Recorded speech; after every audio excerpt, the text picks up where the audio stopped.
So వీళ్ళు కొట్టుకుంటుంటే మన పని మనం కానిచ్చేద్దాం అనుకుంటోంది ఈ పావు కేజీ పొట్లం పాకిస్తాన్. పీకిందని లేదు, ఇక్కడ హడావిడి మాత్రం గట్టిగా చేస్తోంది. ఈ పాకిస్తాన్ ఇంకొక పిచ్చి వేషానికి దిగింది. జమ్మూ కాశ్మీర్లో పాకిస్తాన్ డ్రోన్ ప్రయోగించింది. అవును, మీరు వింటోంది, నేను అంటోంది అక్షరాల నిజం. జమ్మూ కాశ్మీర్లో పాకిస్తాన్ డ్రోన్ కలకలం రేపింది. సాంబా సెక్టార్లో డ్రోన్ కదలికలను గుర్తించింది బీఎస్ఎఫ్. ఇంకే ఉంది, అక్కడికి చేరుకుంది. డ్రోన్ ద్వారా ఆయుధాలు జారవిడిచింది పాకిస్తాన్.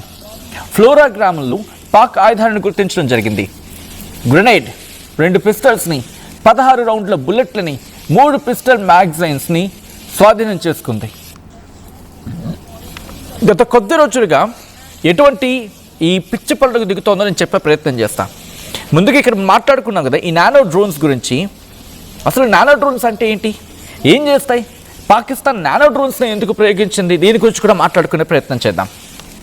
నానో డ్రోన్స్ అంటే చాలా చిన్నగా ఉంటాయి.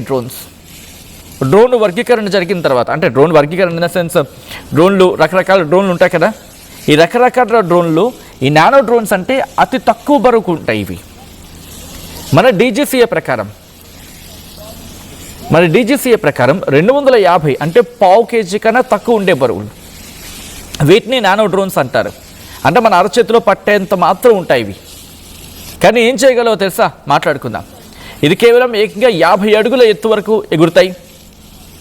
ఇది ఒక విధంగా చెప్పాలంటే ఎంటర్టైన్మెంట్ కోసం, అంటే ఎంటర్టైన్మెంట్ పర్పస్గా వాడుకునేది. ఇది ఎటువంటి రిజిస్ట్రేషన్ అవసరం లేదు, పైలట్ లైసెన్స్ కూడా అవసరం లేదు వీటికి. వీటిలో కూడా హై రెజల్యూషన్ కెమెరాస్ ఉంటాయి, సెన్సార్స్ కూడా ఉంటాయి. వీటిని సాధారణంగా దేనికి వాడతారంటే సైనిక సంబంధించి అలాగే నిఘా వ్యవస్థలకు, సర్వేలెన్స్ గురించి దీన్ని వాడుతూ ఉంటారు. చాలా చిన్నది కావడంతో శత్రువులు కంటపడుతుంది, రహస్య ప్రదేశాల్లో నిఘా పెట్టడానికి ఉపయోగిస్తారు. ఆర్మీ వీటిని ఉపయోగిస్తూ ఉంటుంది. జమ్మూలో దొరికిన డ్రోన్ కూడా ఈ రకానికి చెందిందే. నిన్న సాధారణంగా దేనికి వాడతారో తెలుసా, వ్యవసాయానికి వాడుతూ ఉంటారు. పొలాల్లో మొక్కల ఆరోగ్యం ఎలా ఉంది, వాటికి ఏమైనా తెగుళ్ళు ఉన్నాయా, వీటిని గుర్తించడానికి వాడుతూ ఉంటారు. చిన్న ఈవెంట్స్లో, ఇండోర్స్లో ఈవెంట్స్ జరుగుతూ ఉంటాయి కదా, షూటింగ్స్ కోసం వాడుతూ ఉంటారు. భూకంపాలు లేదా ప్రకృతి వైపరీత్యాలు సంభవించినప్పుడు మనుషులు వెళ్ళలేని పరిస్థితుల్లో అక్కడికి వెళ్ళి వాటిని పరిశీలించడానికి వాడుతూ ఉంటారు. అటువంటి నానో డ్రోన్స్ని ఈ పావు కేజీ పాకిస్తాన్, పిచ్చి వేషాలు వేసే పాకిస్తాన్ భారత్పై ప్రయోగించే ప్రయత్నం చేస్తుంది. ప్రపంచంలోనే అత్యంత ప్రసిద్ధ మిలిటరీ నానో డ్రోన్ కింద మాట్లాడుకుంటుంటారు. ఇది కేవలం 16 సెంటీమీటర్ల పొడవు ఉంటుంది, 33 గ్రాముల బరువు ఉంటుంది. చాలా తక్కువ శబ్దం చేస్తూ శత్రువుల స్థావరాలను ఫోటో తీస్తుంది. ఏకంగా సాధారణంగా డ్రోన్ వాడిన వాళ్ళకే ఐడియా ఉంటుంది, అది ఎగరేసినప్పుడు సౌండ్ వస్తూ ఉంటుంది, ఎందుకంటే దానికి వింగ్స్ ఉంటూ ఉంటాయి కాబట్టి. హెలికాప్టర్ వింగ్స్ ఉంటాయి కదా, అలా ఉంటాయి. వాటికి కూడా 4 వైపులా వింగ్స్ ఉంటాయి, మరి బ్యాలెన్స్ చేయాలి కదా. ఆ వింగ్స్ సౌండ్ వస్తూ ఉంటుంది అన్నమాట. వాటిని కౌంట్ చేస్తూ ఉంటారు. అయితే ఈ నానో డ్రోన్స్ గురించి మాట్లాడుకుంటే వాటిని చాలా తక్కువ సౌండ్ వచ్చేలాగా వాటిని డిజైన్ చేసుకుంటూ ఉంటారు. అండ్ ఎటువంటి పర్పసెస్కి ఉపయోగించినప్పుడు వీటిని బీఎస్ఎఫ్ గుర్తించింది. వీటి ద్వారా గ్రెనేడ్స్ని, పిస్టల్స్ని, బుల్లెట్స్ని వీటిని ట్రాన్స్ఫర్ చేస్తున్నారు అక్కడి నుంచి ఇక్కడికి అనేది. మీకేం పోయే కాలం వచ్చింది? ఎలాగే మీరు అడుక్కు తింటున్నారు కదా, మీకెందుకు ఈ బుద్ధిది? భారతదేశాన్ని ఏం చేద్దామని చెప్పి, భారతదేశాన్ని చేస్తే మీకు వచ్చే లాభం ఏంటి ఆలోచించే ప్రయత్నం చేయదు ఈ పాకిస్తాన్. ఎప్పుడు చూడు భారత్ మీద పడాడమే. 78 ఏళ్ళు అయ్యింది విడిపోయి. ఈరోజు జీడిపిలో భారత్ ఎక్కడ ఉంది? అసలు మీకు జీడిపి అంటే గుర్తుందా? అసలు జీడిపి అంటే మీకు ఏమైనా అసలు తెలుసా? కనీసం ఒక ప్రాజెక్ట్ గట్టిగా కట్టుకున్నారా? ఆ న్యూక్లియర్ ప్రాజెక్ట్ తప్పితే మీరు బతకడానికి మీరు ఏం చేసుకున్నారు? ఒక్కసారి వెనక్కి తిరిగి చూసుకోండి. ఒకసారి వెనక్కి తిరిగి బతకడానికి మీ దేశం మీరు ఏం చేసుకున్నారో ఒకసారి ఆలోచించండి. ఎప్పుడు భారత్ మీద పడాడడం కాదు కదా. అండ్ ఇప్పుడు వీళ్ళు మాట్లాడతారు. ప్రస్తుతం పాకిస్తాన్లో పరిస్థితి, ఆర్థిక పరిస్థితి ఎలా ఉందో ఒకసారి నేను చెప్పే ప్రయత్నం చేస్తా. ఎందుకంటే పాకిస్తాన్ ఆర్థిక రంగం కూలిపోతోంది. ఎక్కడ గట్టెక్కుతున్న పరిస్థితుల్లో ఎంత నష్టాల్లో ఉందని మాట్లాడుకునే ప్రయత్నం చేద్దాం. ఎంత నష్టపోతోంది అని మాట్లాడుకుంటే ఆ డేటా వింటూ ఉంటే పూర్తిగా వాళ్ళకే ఫ్యూజ్ అవుట్ అవుతుంది. ఫస్ట్ డెప్ట్ క్రైసిస్లో ఇరుక్కుంది ఏకంగా. 2025 జూన్ నాటికి పాకిస్తాన్ మొత్తం అప్పుల గురించి మాట్లాడుకుంటే 80.6 ట్రిలియన్ పాకిస్తానీ రూపాయలు. 80.6 ట్రిలియన్ పాకిస్తానీ రూపాయలు. గత ఏడాదితో పోల్చుకుంటే 13% పెరిగిపోయింది.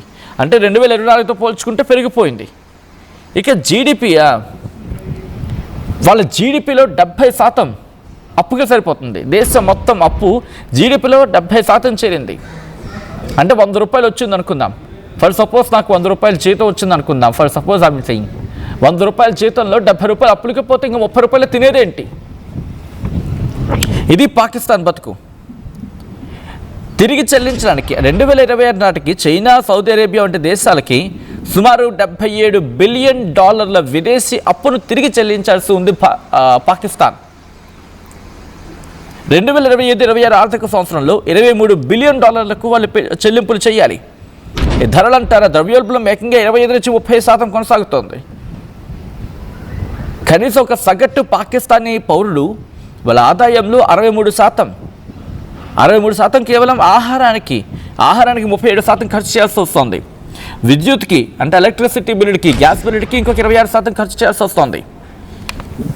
నిరుద్యోగం, దేశ జనాభాలో 64% మంది యువత ఉన్నా కూడా వారికి సరైన ఉపాధి లేదు. గ్రాడ్యుయేట్లు కూడా లేరు. అంతగా ఉన్న తక్కువ జీతాల కోసం వలస వెళ్ళిపోవాల్సి వస్తోంది. వరల్డ్ బ్యాంక్ నివేదిక ప్రకారం, ఇది నేను చెప్తున్న మాట కాదు, గణాంకాలతో సైతం చెప్పే ప్రయత్నం చేస్తాను, పాకిస్తాన్ ఇటువంటి దుర్భర జీవితాన్ని బతుకుతున్నప్పుడు ఎలా చెప్పగలదు? ఇలా ఇటువంటి ప్రయోగాలు చేయగలదు? భారత్ని దెబ్బకొట్టే ప్రయత్నం చేస్తావా? సిగ్గుందా? నీ ఉగ్రవాదులే తిరగబడుతున్నారు ఈరోజు. నువ్వు పెంచి పోషించిన ఉగ్రవాదులే నీ మీద తిరగబడుతున్న రోజులు వచ్చేసాయి. నువ్వు పెంచి పోషించిన లష్కర్ తైబాని నీ మీద తిరగబడుతోంది ఈరోజు. చదువుకో, పేపర్లు చదువు, తెలుస్తుంది. కొంచెం వరల్డ్ మ్యాగజైన్స్ చదువుతూ ఉండు. పాకిస్తాన్ కొంచెం వరల్డ్ మ్యాగజైన్స్ దాంతోపాటు ఉంటాయి కదా, న్యూస్ పేపర్స్ ఉంటాయి కదా, కొంచెం చదువుతూ ఉండు. కనీసం నీ డాన్ అయినా కొంచెం చదువుకుంటూ ఉంటే కనుక నీకు అర్థమవుతుంది. ఆ షహబాజ్ షరీఫ్కి, ఆసిఫ్ మునీర్ గారికి చెప్పండి, పాకిస్తాన్లో ఎవరైనా చూస్తూ ఉంటే కనుక. ఎందుకంటే మీ అప్పులు ఏ స్థాయిలో ఉన్నాయి? ఒక 100 రూపాయలు మీకు జీతం వస్తే 70 రూపాయలు మీరు ఖర్చులకే పెడితే, అప్పులకే పెడితే 30 రూపాయలు ఏం బతికేస్తారు? ఇంటి రెంట కట్టుకోవాలి, సరుకులు, నిత్యావసర సరుకులు తెచ్చుకోవాలి, విద్యుత్ బిల్లు, గ్యాస్ బిల్లు, పిల్లల ఖర్చులు, డాక్టర్ బిల్లు, ఇవన్నీ ఆ 30 రూపాయలు ఎక్కడైపోతాయి? ఒక 100 రూపాయలు దేశం సంపాదించుకుంటే 70 రూపాయలు ఖర్చులకే పెడితే, 70 రూపాయలు అప్పులకే పోతే ఇంకేం తింటారు దేశం? అండ్ మీరా ఈ డ్రోన్స్ వదిలేది ఎక్కడి నుంచి వస్తుంది మీకు? ఇది ఎవరి దన్ను చూసుకొని, ఎవరు అండ చూసుకొని? చైనా అండ చూసుకొని మురిసిపోతున్నారా? అమెరికా అండ చూసుకొని విరవీగుతున్నారా? ఎన్ని రోజులు ఇస్తారు? బెలూచిస్తాన్ మీ నుంచి పారిపోయేంత వరకు అఫ్కోర్స్ పారిపోయింది, ఏం లేదు మీకు అక్కడ. ఇప్పటికీ వీళ్ళు ఆ పిచ్చి పనులు ఆపట్లేదు. దానికి సంబంధించి బ్రేకింగ్ న్యూస్ చూస్తున్నారు. ఇటు భారత్ చూస్తూ ఊరుకోదు పాకిస్తాన్. వీళ్ళు ఏం చేస్తారో తెలుసా? జమ్మూ కాశ్మీర్లో వాళ్ళ డ్రోన్ ప్రయోగించే ప్రయత్నం చేశారట. సాంబా సెక్టార్లో డ్రోన్ కదలికను గుర్తించింది మన బోర్డర్ సెక్యూరిటీ ఫోర్స్. వెంటనే డ్రోన్ ద్వారా ఆయుధాలను జారవిడిచిన ఆ పాకిస్తాన్ నానో డ్రోన్ని పట్టుకునే ప్రయత్నం చేస్తుంది. పట్టుకుంది కూడా. ఫ్లోరా గ్రామంలోని పాక్ ఆయుధాలను గుర్తించింది. ఏకంగా గ్రెనేడ్, 2 పిస్టల్స్, 16 రౌండ్ల బుల్లెట్లను స్వాధీనం చేసుకుంది. 3 పిస్టల్ మ్యాగజైన్స్ను కూడా స్వాధీనం చేసుకుంది బిఎస్ఎఫ్. ఈ కథనం మిమ్మల్ని కాస్త కలవరపరచొచ్చు. అయితే మిమ్మల్ని కలవరపడి గురి చేయడం ఆర్టీవీ ఉద్దేశం కాదు, కానీ ఇటువంటి కథనాలు చూసినప్పుడు కాస్త కలవరపడి గురే అవకాశం ఉంటుంది. కాబట్టి దీనికి సంబంధించి తగిన జాగ్రత్తలు తీసుకోవాలని ఆర్టీవీ సూచించడం జరుగుతోంది. This is a disturbing content, where description is highly advised. ఆ విజువల్స్ చూద్దాం.